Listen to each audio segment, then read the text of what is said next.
میں بھی ایک ادنا سا مولا کا آزادار ہوں. ہر آزادار جو ہے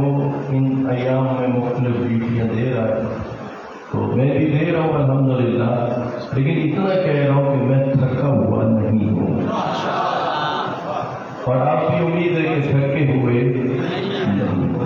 توجہ فرمائیں۔ اللہ فرما رہا ہے قل ان کنتم تحبون اللہ، میرے نبی ان سے یہ کہہ دو اگر تم اللہ سے محبت کرنا چاہتے ہو۔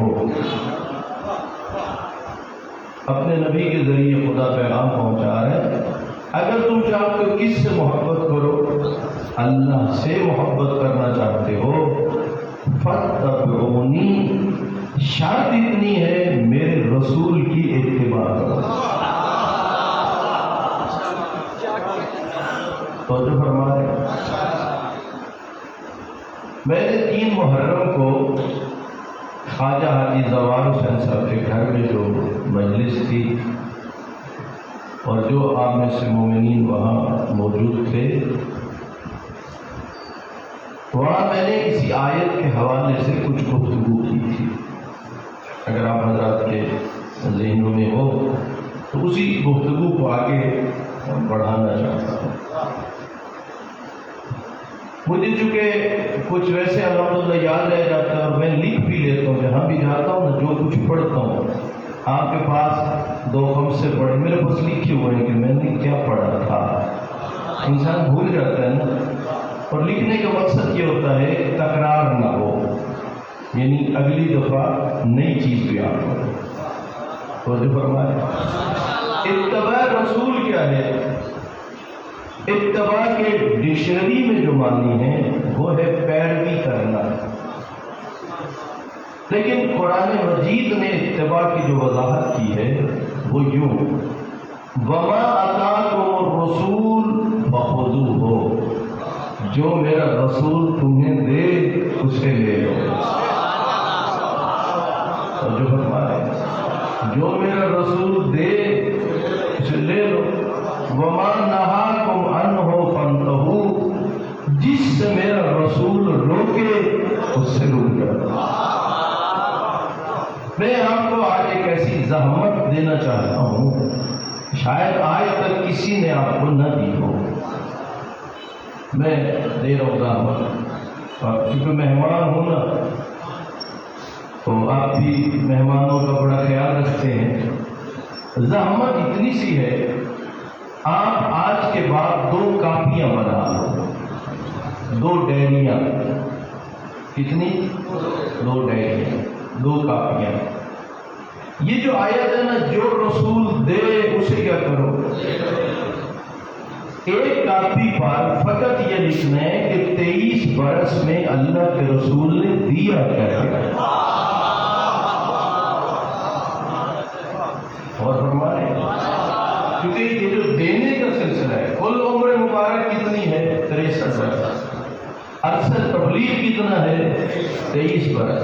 تو جو فرمائے 3 محرم کو اسی حوالے سے کچھ گفتگو جن مومنین جو موجود تھے ان کے ذہنوں میں ہوگی، اسی کو آگے لے کے بڑھنا چاہتا ہوں۔ ایک کاپی بنا لیجیے جس میں لکھیے کہ اللہ کے رسول نے کیا کچھ دیا، اور دوسری کاپی بنا لیجیے جس میں لکھیے وما نہاکم عنہ فانتہوا، جس سے میرا نبی روکے اس سے کیا کرو۔ جو کچھ دیا وہ بھی 2-4 باتیں نہیں ہیں، جب لکھو گے تو سینکڑوں باتیں ہیں، اور جن سے روکا وہ بھی 2-4 باتیں، جب لکھو گے تو کتنی ہوگی؟ وہ بھی سینکڑوں باتیں ہوں۔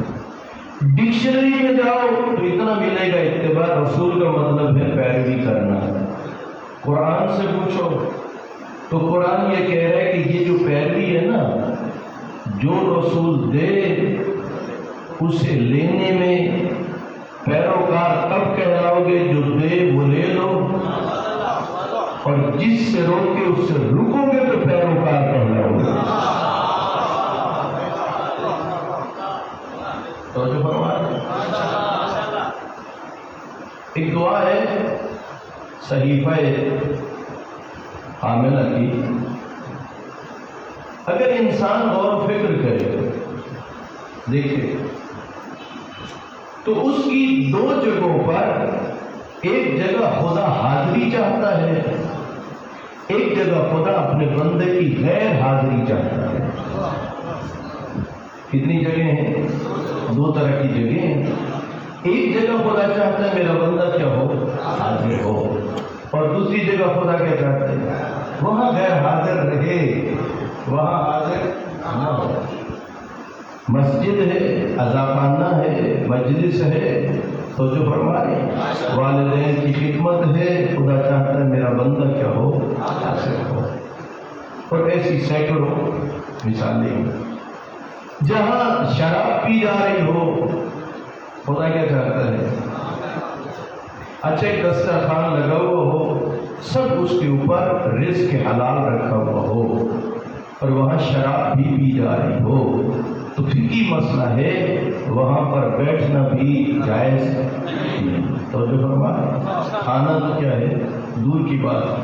تو کچھ ہو گئی جگہ جہاں خدا چاہ رہا میرا بندہ حاضر ہو، کچھ جگہیں ہیں خدا چاہ رہا میرا بندہ وہاں سے کیا ہو جائے غائب. چار بندے بیٹھے غیبت شروع ہو گئی، یہاں خدا چاہتا ہے یہ میرا بندہ کیا ہو جائے غائب ہو جائے، یہاں اسے حاضر نہیں کرنی. بات پہنچ رہی ہے؟ کتنی طرح کی جگہ ہو گئی؟ دو طرح. ایک وہ ہے جہاں خدا چاہتا ہے میرا بندہ کیا ہو؟ حاضر ہو. دوسری وہ جگہ ہے کہ جہاں پر خدا چاہتا ہے میرا بندہ کیا ہو؟ غائب ہو. اب اللہ کے مقرر فرشتے لکھ رہے ہیں، اس جگہ پہ انہوں نے لگانی حاضری. مسجد میں کیا لگنی ہے؟ مجلس میں کیا لگنی ہے؟ تو جو فرما رہے ہیں والدین کی خدمت کی موقع کے کیا لگنی ہے؟ جہاں شراب ہو وہاں غیر حاضر ہونا چاہیے، جہاں جھوٹ ہو غیر حاضر ہونا چاہیے، جہاں غیبت ہو غیر حاضر ہونا چاہیے. صحیح پر کاملہ کے یہ لفظ ہیں.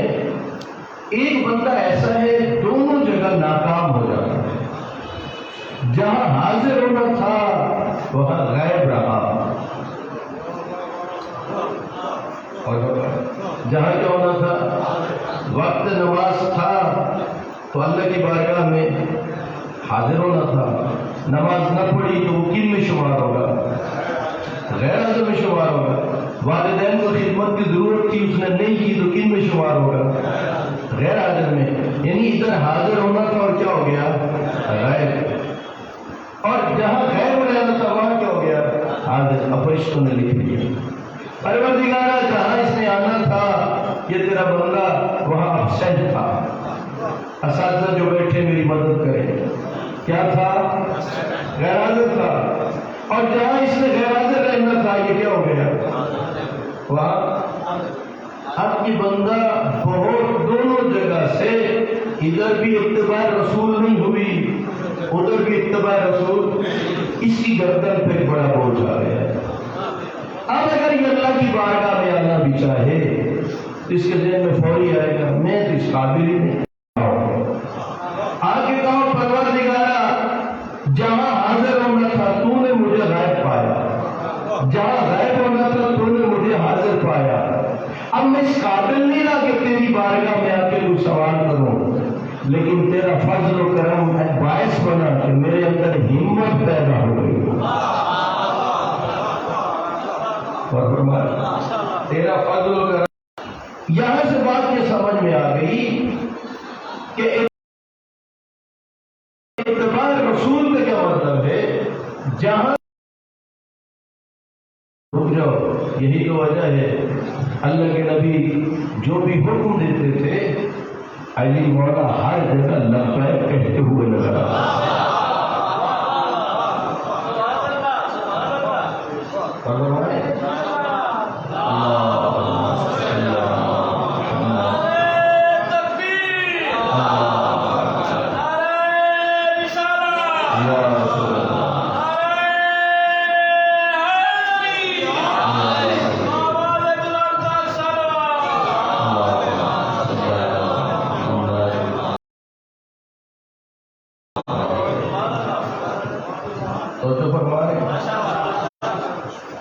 محبت خدا پانے کے لیے کیا ضروری ہے؟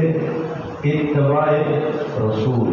جو رسول دے، جس سے روکے سے رک جاؤ. میدان خیبر میں مورخین نے لکھا ہے کئی دن ہو گئے لیکن خیبر فتح نہیں ہو رہا. قلعہ خیبر مختلف رسول خدا کی طرف سے بڑے بڑے لڑنے والے جنگجو جاتے تھے، لشکر بھی ہوتا تھا، کچھ فتوحات ہوئی لیکن جو بڑا قلعہ تھا وہ فتح۔ لفظ محبت کو سمجھنا ہے۔ اللہ کے نبی نے فرمایا لَأُعْطِيَنَّ هَذِهِ الرَّايَةَ رَجُلًا قَرَارًا غَيْرَ فَرَارٍ، ہم اس سے علم عطا کروں گا جو مرد ہوگا۔ توجہ فرمائے۔ آگے ایک بات اللہ کے رسول نے کہی، کہا وہ اللہ اور اللہ کے رسول سے محبت کرے گا، اور اللہ اور اللہ کا رسول اس سے محبت، اس بات کو سمجھنا ہے۔ وہ کن سے محبت کرتا ہے؟ اللہ اور اللہ کے رسول سے۔ اور اللہ اور اللہ کے رسول کن سے محبت کرتے ہیں؟ اس سے۔ ابھی نام تو نہیں لیا۔ اہل سنت بھائیوں نے لکھا ہے کہ جو پیغمبر کا انداز تھا نا، یہ ساری باتیں کل اسے اللہ عطا کروں گا، جو مرد ہوگا، قرار ہوگا، غیر قرار ہوگا، فرمایا اللہ اور اللہ کا رسول اس سے محبت کرتا ہے، اور وہ اللہ اور اللہ کے ساری رات ہر کوئی تمنا کرتا ہے کاش کل کو وہ اللہ مجھے مل جائے۔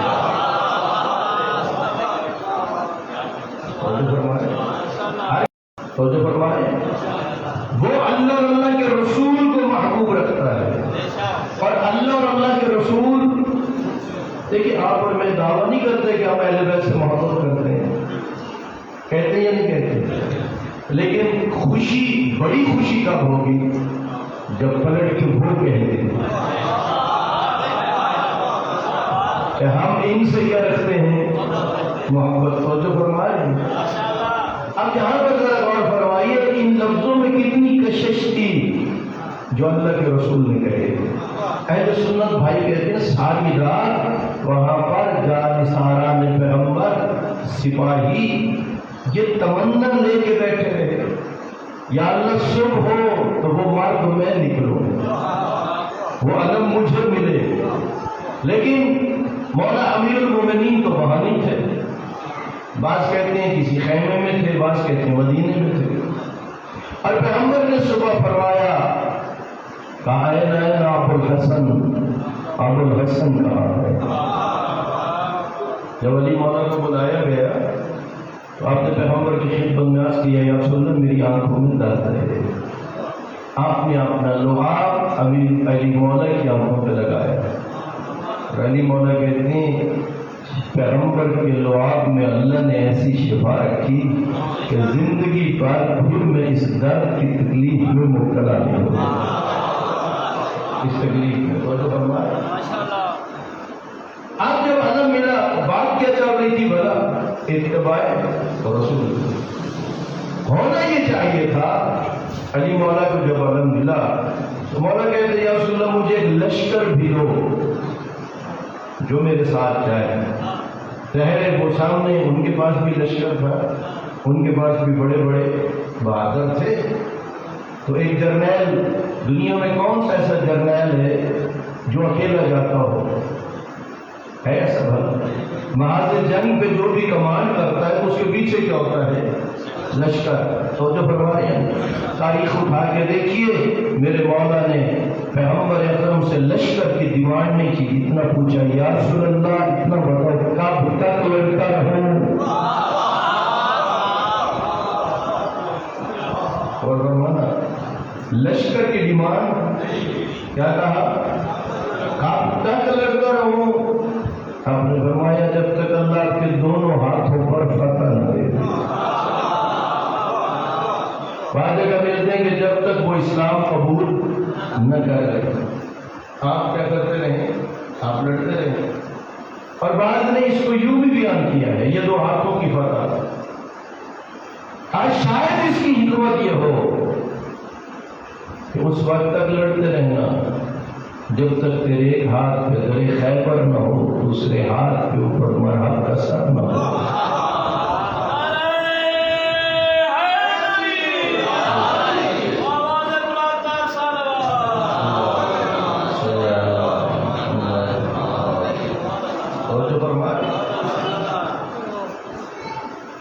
مولا کائنات کے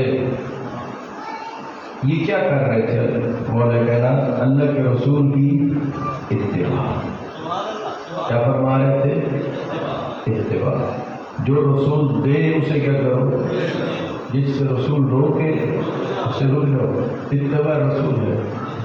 اور یہاں کی محبت کو دیکھ کے جملہ کہتے ہیں. شیخ عباس قمی نے لکھا ہے جب مرحب آئے نا مقابلے میں، زمانے میں دستور تھا رز پڑھا جاتا تھا. رز کا مطلب ہوتا ہے بتایا جاتا ہے میں فلاں ہوں، میں فلاں ہوں، میں فلاں ہوں. مولا کائنات نے پلٹ کے جملہ کہا انا الذی سمتنی امی حیدر، اور میں یاد رکھ میں وہ ہوں جس کی ماں نے جس کا نام حیدر رکھا. مختلف جنگوں میں آپ نے تعارف کروایا ہے جناب ابو طالب کے نام سے. میں ابو طالب کا بیٹا ہوں، میں عمران کا لال ہوں. یہاں کیا کہا؟ ماں. یہ جو میں جملہ کہہ رہا ہوں یہ فن خطابت نہیں ہے، یاد رکھنا. یہ جملہ کہہ رہا ہوں لکھا ہے شیخ عباس قمی نے. چونکہ اس زمانے میں دائیاں بچوں کی پرورش کرتی تھیں. مرحب کی جو دائی تھی وہ جب اس کی پرورش کر رہی تھی اسے کہا کرتی تھی تو بڑا بہادر بنے گا، بڑا جنگجو بنے گا، بڑا پہلوان بنے گا، لیکن اتنا خیال رکھنا ہر کسی کے مقابلے میں جانا جب کوئی حیدر نام کا آئے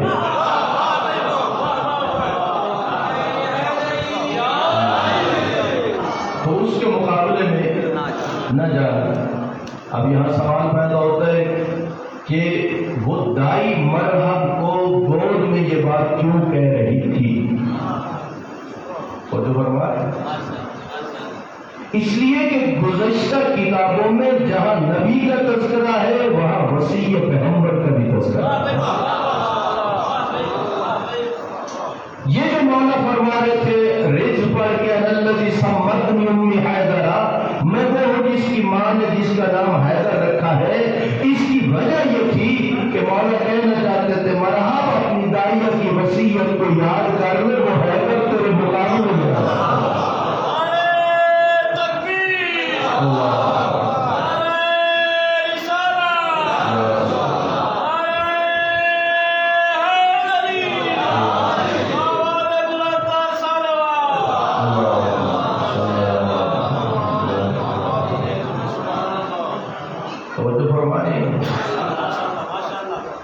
اتباع رسول کیا ہے؟ جو رسول دے اسے کیا کرو، اور جس سے رسول روکے اس سے کیا کرو.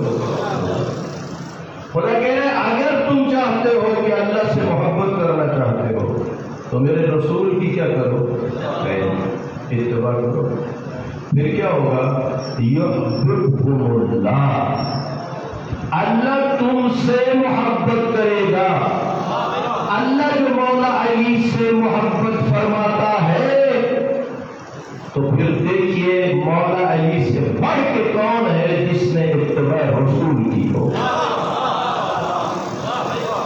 جی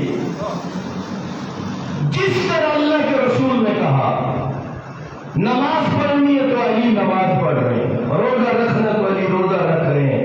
اگر اللہ کے نبی کہہ رہے ہیں نہیں میرا بھائی میری جان کو خطرہ ہے میرے بستر پہ سو جا، اس وقت علی بستر پہ سو جا. جی فقط نماز پڑھنے کو اتباع نہیں کہتے. اتباع کا کیا مطلب ہے؟ جو کچھ اللہ کا رسول کہہ دے، کہیں سونا ہے تو کیا کرنا پڑے گا؟ سونا پڑے گا. کہتے جاگنا ہے تو جاگنا پڑے گا. کہتے ہجرت کرنی ہے تو ہجرت کرنی پڑے گی. تو نہیں پرواہ ہے. یا علی بیٹھ جائیے، میں آپ کے ذہنوں پہ اپنا سر رکھنا چاہتا ہوں. اتباع رسول میں علی مولا نے بیٹھ گئے، پیغمبر دور میں سر رکھ لیا، سورج سفر کرتا رہا. یہی اتباع رسول تھی جس کی وجہ سے ڈوبا ہوا سورج کو پلٹایا گیا. اور فرما رہی ہیں اب سوچنا اتنا ہے آپ اور میں نے کہ امیر کائنات تو ہر بات اللہ کے رسول کی کرے پوری، تو کیا فرمایا؟ کیا یہ ذمہ داری باقی امت کی بھی ہے یا نہیں؟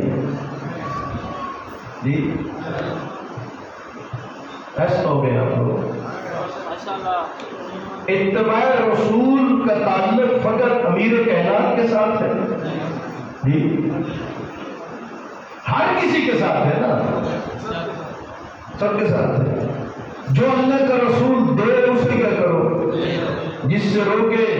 اچھا اور ذرا کھل کے آپ کو آج کروں اپنی خدمت میں، یہ جو محبت ہے نا، محبت ایک ہے جو آپ اور میرے ذہنوں میں محبت کا تصور ہے، ایک محبت وہ ہے جو اللہ نے قرآن میں بھی بتائی ہے، اور وہ محبت چہاردہ معصومین کے فرامین میں بھی ہے۔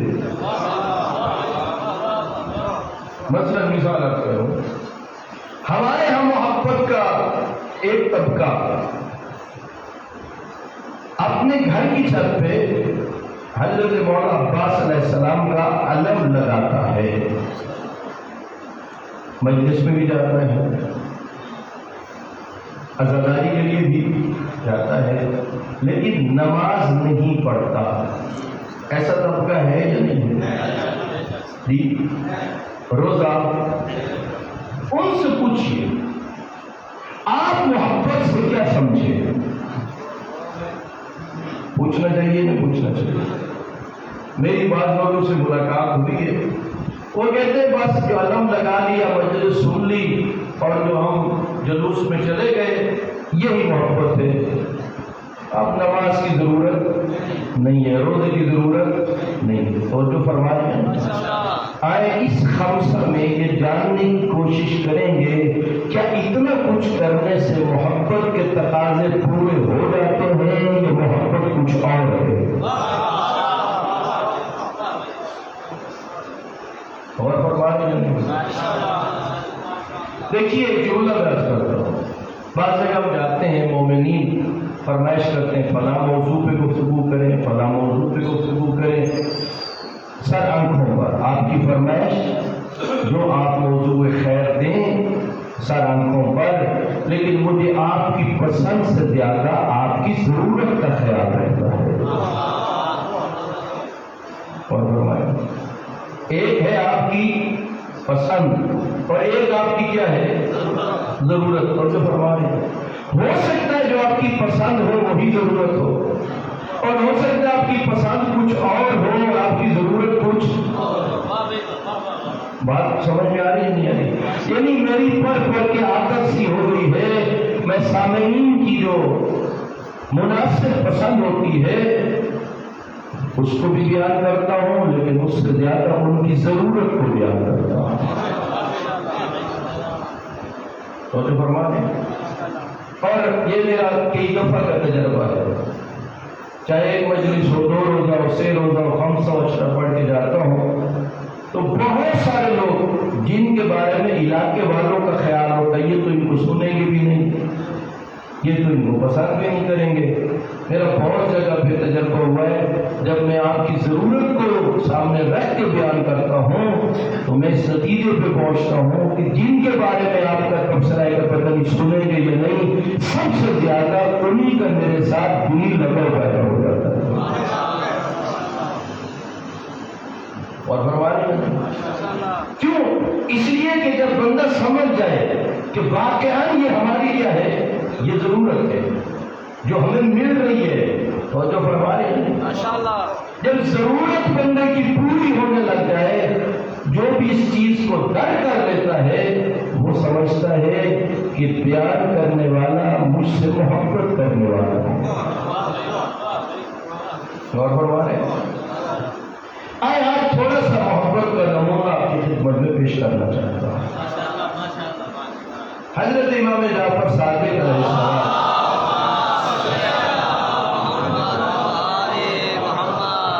مولانا صاحب فرماتے ہیں تاصل الہا وانت تظہر حبا،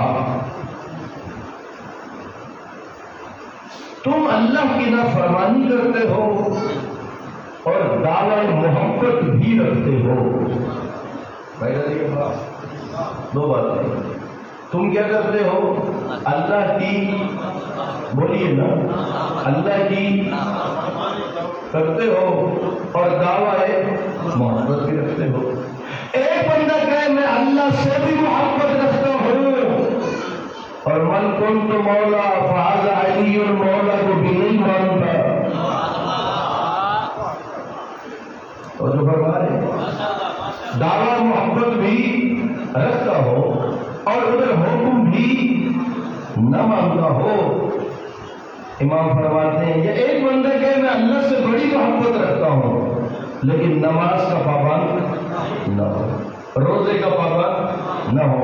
امام فرماتے ہیں وَهَذَا مَحَالٌ فِي الْفِعَالِ بَدِيٌّ، جو دعوی محبت تو رکھے اور کہنا بھی نہ مانے، فرماتے ہیں یہ تو ایک ناممکن سی چیز ہے اور ایک نئی چیز ہے. امام تعجب کرے. پھر فرماتے ہیں وَلَا كَانَ حُبُّكَ صَادِقًا لَأَطَعْتَهُ، اگر تمہاری محبت سچی ہوتی تو تم اس کی اطاعت کرتے. سننے میں جیسے حق ہے آپ نہیں سن رہے. میں تو رک کے آپ کو یہ آیتیں سناؤں گا یا روایتیں سناؤں گا. اگر تمہاری لوکان حبُّكَ صادقاً، اگر تمہاری محبت کیا ہو سچی، غور فرما لیں ایک لفظ پہ غور کرنا، اگر تمہاری محبت کیا ہو سچی ہو تو تم کیا کرتے؟ اطاعت کرتے. کیوں؟ دلیل دے رہے ان المحب مطیع لمن يحب. امام فرماتے ہیں یہ اصول ہے جو محب ہوتا ہے وہ محبوب کی اطاعت کرتا ہے. اور فرماتے ہیں محب کا کام کیا ہے؟ محبوب کی. اچھا آپ کہیں مثلا کسی کو امام زمان علیہ السلام صلوات بھیجیے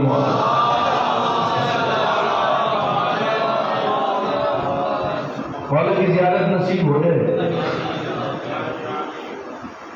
مولا کوئی کام کہیں کہ مولا ہوں تو آپ کے چاہنے والا، لیکن کام ذمہ نہ لگائیے. اس محبت کو کون سا نام دو گے؟ سچی یا جھوٹی؟ بولیے نا تھوڑا تھوڑا، کیا نام دو گے؟ تھوڑی تھوڑی حقیقتوں کو بھی تسلیم کرنے کا عادی کرو، اپنے مزاج بدلو. یہ جو کلمہ حق ہے اسے زبان پہ لے آؤ. امام کا فرمان سنا ہے، امام فرما رہے ہیں جو محب ہوتا ہے وہ محبوب کی کیا کرتا ہے؟ اطاعت کرتا ہے. جناب ابو ذر نے بھی دعویٰ کیا یا نہ کیا کہ میں آپ کا چاہنے والا ہوں؟ جناب سلمان فارسی نے بھی کیا، جناب مقداد نے بھی کیا، جناب عمار یاسر نے بھی کیا، جناب کمبر نے بھی کیا، جناب مشن نے بھی کیا، آپ اور میں بھی کرتے. دیکھنا تو یہ ہے اس دعوے محبت میں سچا کون ہے.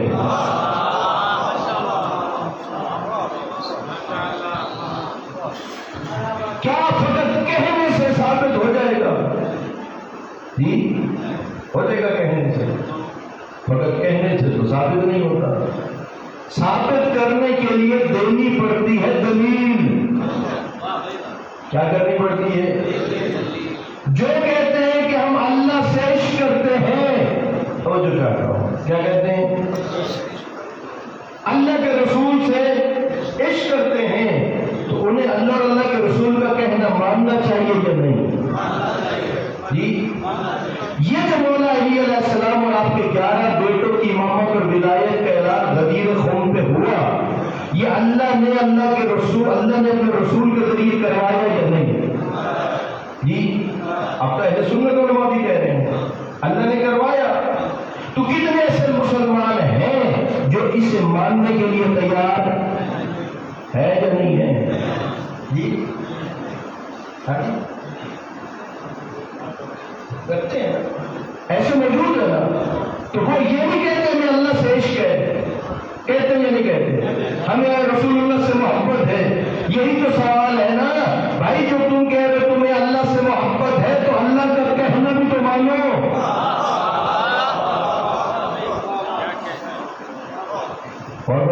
فرمایا نہیں فرمایا؟ جو کہتے ہیں اللہ کے رسول سے محبت ہے تو اللہ کے رسول کا بھی کیا کرے وہ کہنا مانے۔ اچھا میں آپ کی مشکل تھوڑی اور آسان کرتا ہوں۔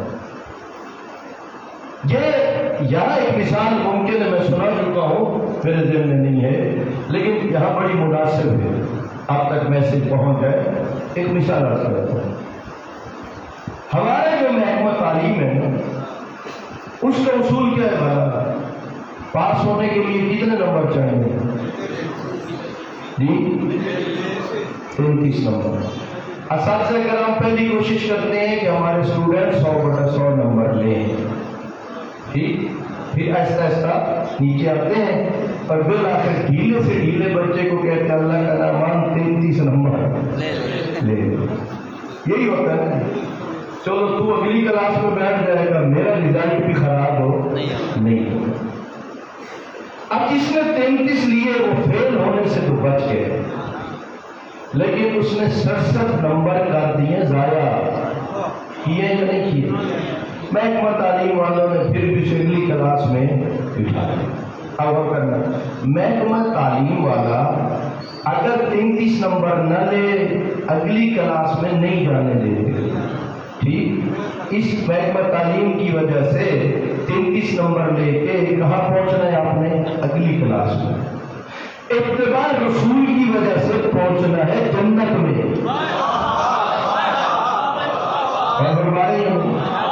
ادھر پاس ہوئے تو کدھر جائیں گے؟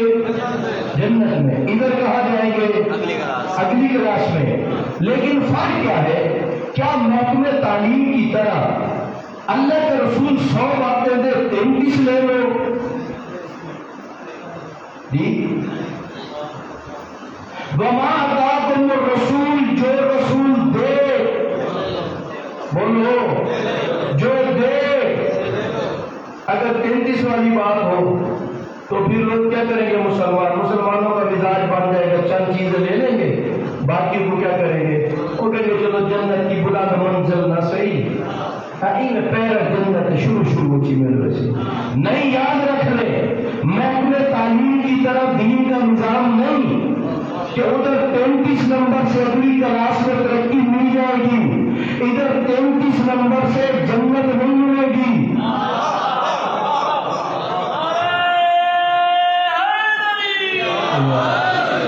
توجہ فرمائے، جو رسول دے اسے کیا کرو، جس سے رسول روکے اس سے کیا کرو، رک جاؤ۔ ادھر بھی لینے پورے نمبر، ادھر بھی لینے ہیں پورے نمبر، ادھر بھی سب کو انجام دینا ہے، ادھر بھی سب کو۔ اگر کوئی کہے کہ نماز اور روزہ ہی کافی ہے اور ولایت اور محبت کی ضرورت نہیں تو بیڑا پار ہو جائے گا۔ اور اگر کوئی کہے کہ وہ محبت کافی ہے اور نماز اور روزے کی ضرورت ہو جائے گا، بیڑا پار بولیے نا، نہیں ہوگا۔ کیوں؟ اللہ بتا رہے جو میرا رسول دے اسے کیا کرو اور جس سے روکے اس سے رک جاؤ۔ ہم ممبر پہ آ کے نہ فقط نماز کی بات کرتے ہیں، نہ ممبر پہ آ کے فقط ولایت کی بات کرتے ہیں، جہاں بھی جاتے ہیں لوگوں کو یہی بات ان تک پہنچاتے میرا بھائی 2-4 چیزوں کو لینے کا نام اتباع رسول نہیں، بلکہ جو رسول دے ہر چیز کو لے لو۔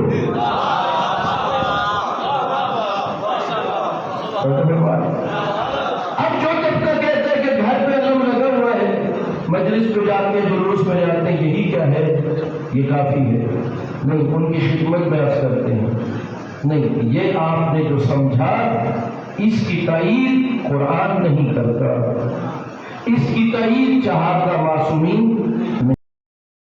نہیں کرتے۔ مثلا مثال عرض کرو، دیکھیے آپ اور میری بخشش کے لیے 2 چیزوں کا ہونا انتہائی ضروری ہے۔ کتنی چیزوں کا؟ ایک فضل پروردگار، خدا کی رحمت، آپ اور میں جتنے بھی نیک بننا چاہیں بن گئے، فضل خدا کی کیا ہے؟ دوسری دوسرا شفاعت اہل بیت. توجہ چاہتا ہوں کس چیز کی ضرورت ہے؟ پھر دوہرائیں. ایک خدا کے فضل اور رحمت کی ضرورت ہے. کس چیز کی؟ اللہ کے فضل اور اللہ کی رحمت.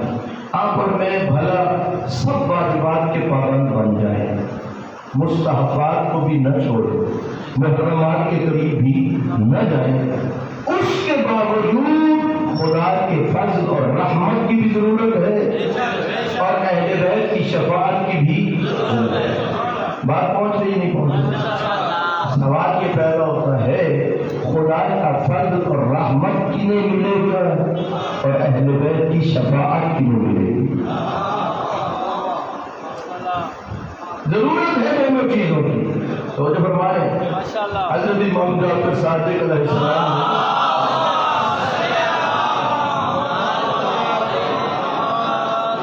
مولا نے فرمایا جب آپ کو زہر مل چکی تھی آپ نے سب کو اکٹھا کیا اور فرمایا جو نماز کا اہتمام نہیں کرے گا، نماز کو معمولی سمجھے گا، فرمایا اسے ہماری شفاعت نصیب نہیں ہوگی. اور فرمائے اس کا مطلب یہ ہوا ہر عزادار کو شفاعت اہل بیت لینے کے لیے پہلے نمازی بننا پڑے گا. ہر آدمی کو، ہر عزادار کو کیا کرنا پڑے گا؟ امام خود کہہ رہے ہیں نا ہماری شفاعت کب ملے گی؟ جب تم نماز کا اہتمام کرو گے، نماز کو معمولی نہیں سمجھو گے. اس لیے ہر عزادار، ہر آدمی اسے کیا کرنا پڑے گا؟ کوئی چھوٹا ہو یا بڑا، جوان ہو یا بزرگ، مرد ہو یا مستور، ہر کسی کو کیا کرنا پڑے گا؟ نماز پڑھنی پڑے گی تاکہ کیا ملے؟ شفاعت. دوسری طرف کیا چاہیے؟ خدا کی رحمت اور خدا کا فضل. تو حدیث قدسی میں اللہ فرماتا ہے میں اس پر رحم نہیں کروں گا جو بلاوت علی کا دم نہیں پڑے گا. تو فرما رہے ہیں اللہ کی رحمت اور فضل کیسے آئے گی؟ جو مولا کائنات کی ولایت پر کیا کرے؟ ایمان لے آئے. حتیٰ کہ خطبہ غدیر میں اللہ کے رسول فرما رہے تھے کہا میں نے جو اللہ کا پیغام پہنچا دیا، مولا علی اور آپ کی 11 بیٹوں کی امامت اور ولایت کا پیغام پہنچا دیا. اللہ کے رسول فرما رہے تھے جس نے انکار کر دیا، ان کی ولایت اور امامت پر ایمان نہ لے آیا، اللہ کے رسول فرما رہے تھے اس گناہگار کی توبہ بھی خدا قبول نہیں کرے گا.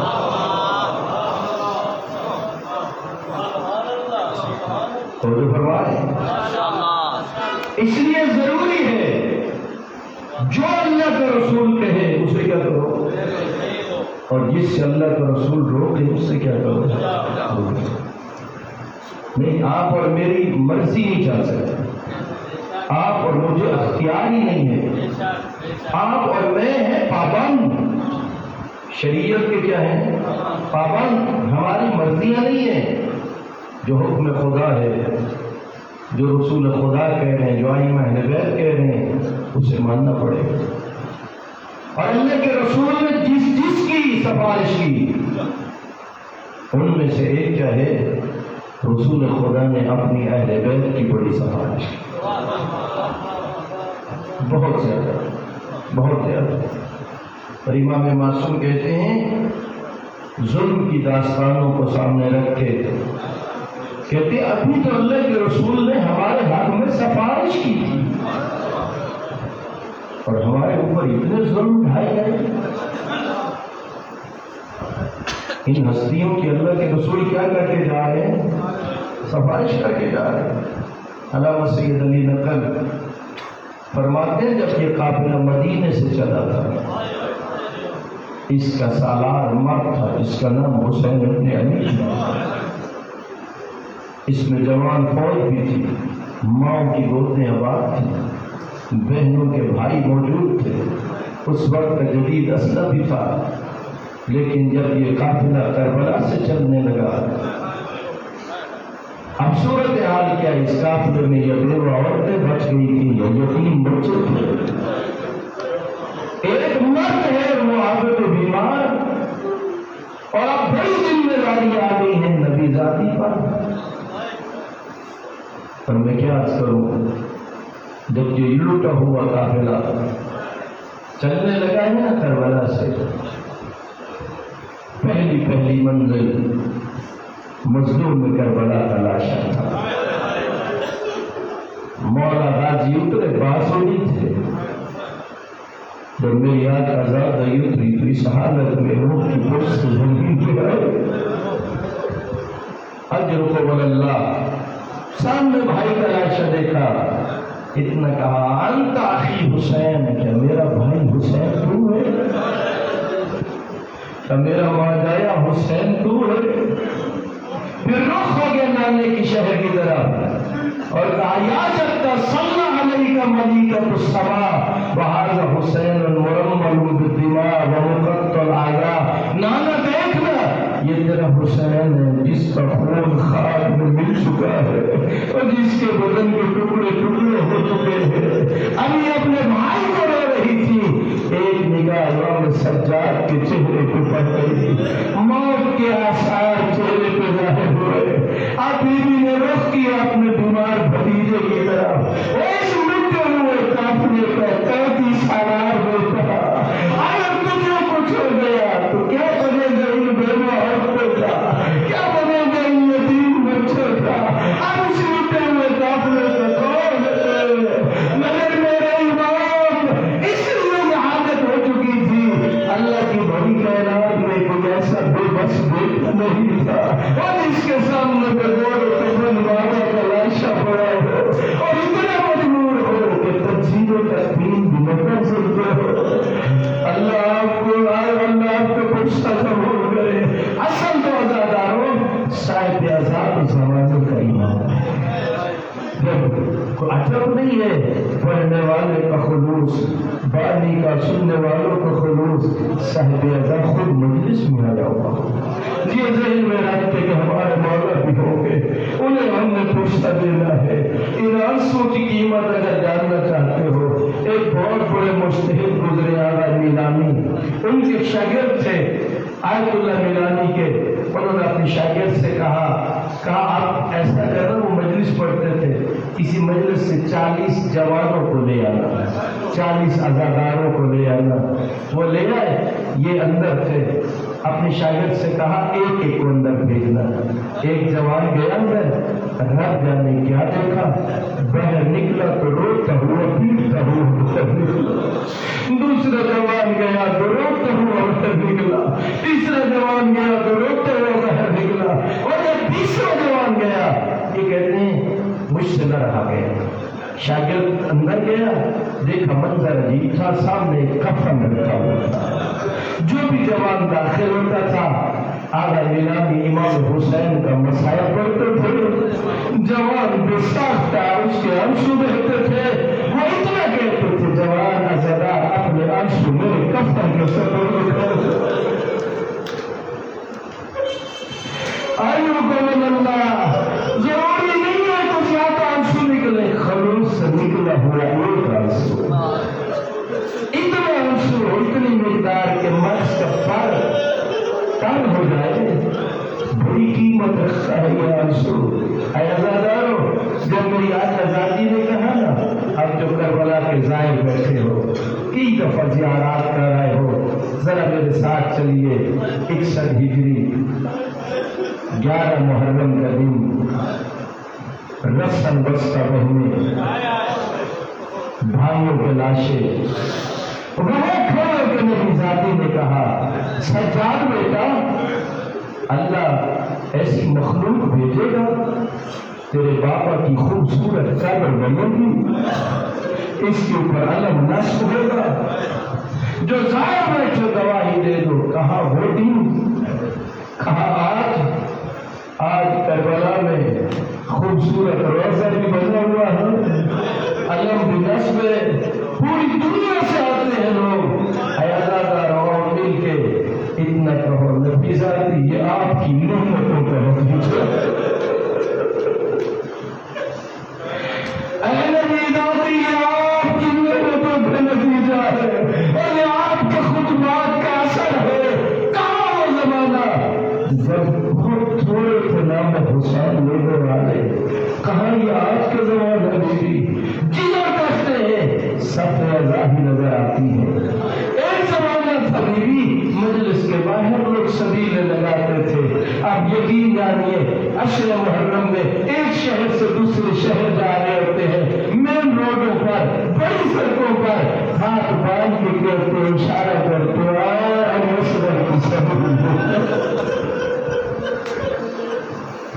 بیوی تیرے خطبوں کا اثر ہے، بیوی تیری محنتوں کا اثر ہے۔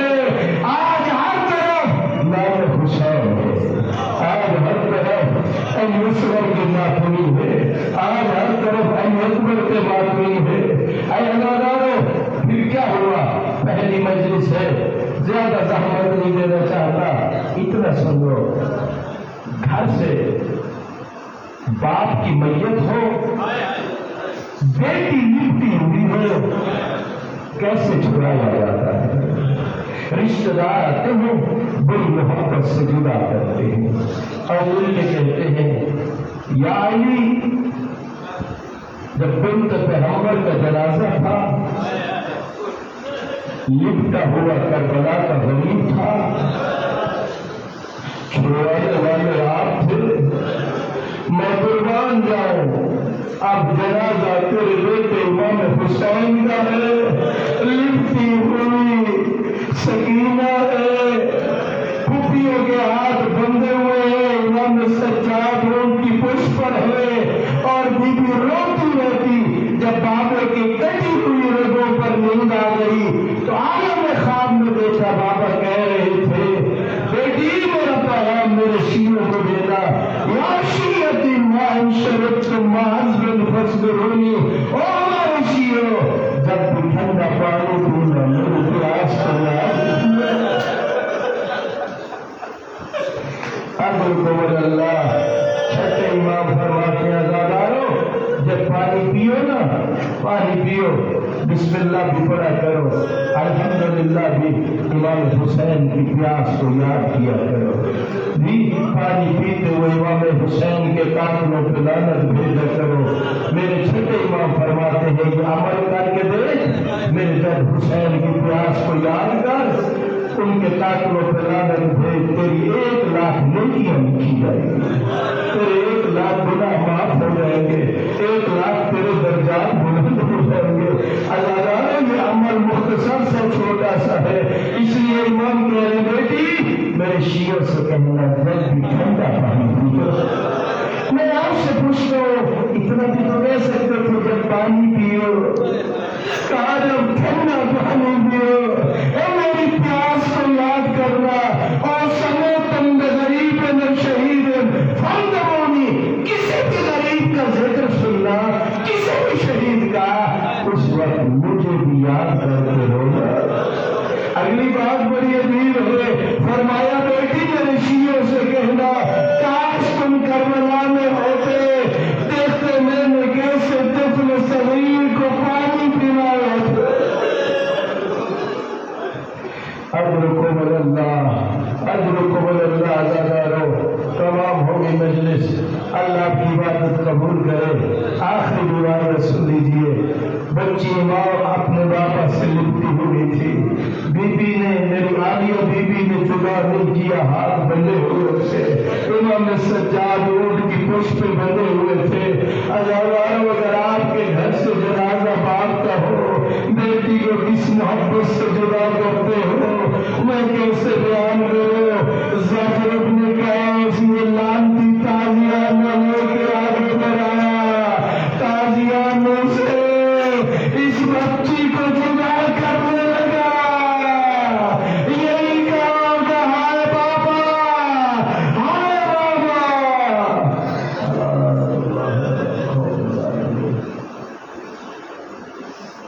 پروردگار تجھے واسطہ اپنی عزت و جلالت کا، تجھے واسطہ نبی